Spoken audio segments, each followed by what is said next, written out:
Did you find your dream home a couple of months too soon and now you're wondering how in the heck can I get out of my lease agreement? Well, sit back as I discuss ways that you can legally get out of your lease agreement now.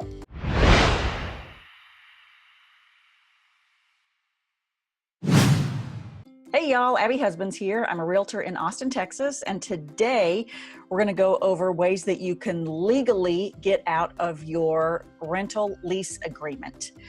I have clients all the time who start looking for their home and we either find one too soon or we don't find one in time for their lease agreement to be up. So they go ahead and sign another year because it's cheaper to sign a whole year than it is to go month to month.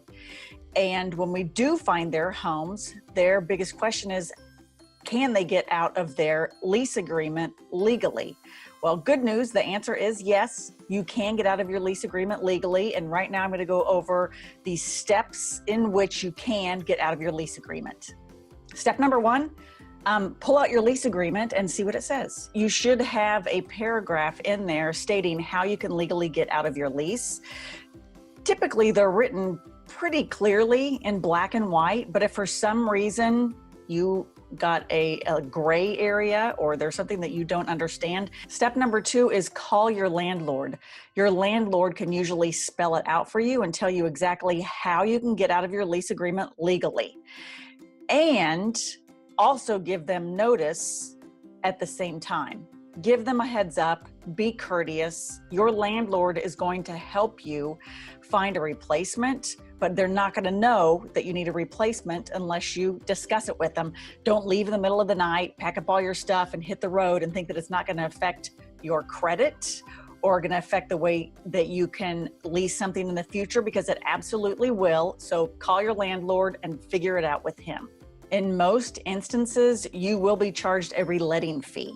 And a reletting fee is typically 85% of 1 month's rent. It's been that way in Texas for a long time. So if your monthly rent is $1,000, the reletting fee that you will pay to your landlord to break your lease early is $850. But that should be spelled out in your lease agreement.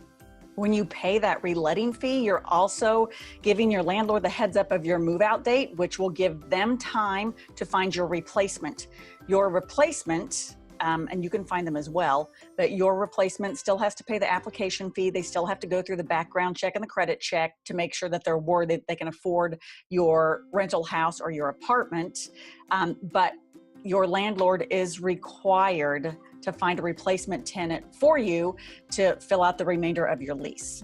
Number four is just look at it logically. If you only have 2 months left in your lease, maybe it would be better to stay, pay those last 2 months rent of $2,000, take the time moving out of your apartment.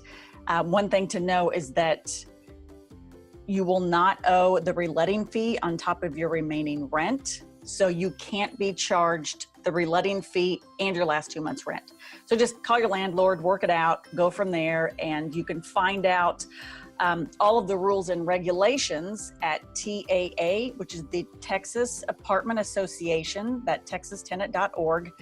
You should be able to locate all of these guidelines on how you can legally move out. Something else to consider is if your landlord is also a realtor and lists your home for lease in MLS, like starting from scratch, they're just going to release it for 12 months and say you have 4 months left, you may be responsible for paying the realtor's broker's commission, which is usually 1 month's rent. So that could be another penalty. So the bottom line is call your landlord, work it out, work out a deal, and get it in writing. That's yeah, you can have a great telephone conversation, but you could potentially not understand what they're saying or misinterpret the information. So make sure you get everything in writing and that everybody signs this form. That's important. Like one of the most important things I can tell you is that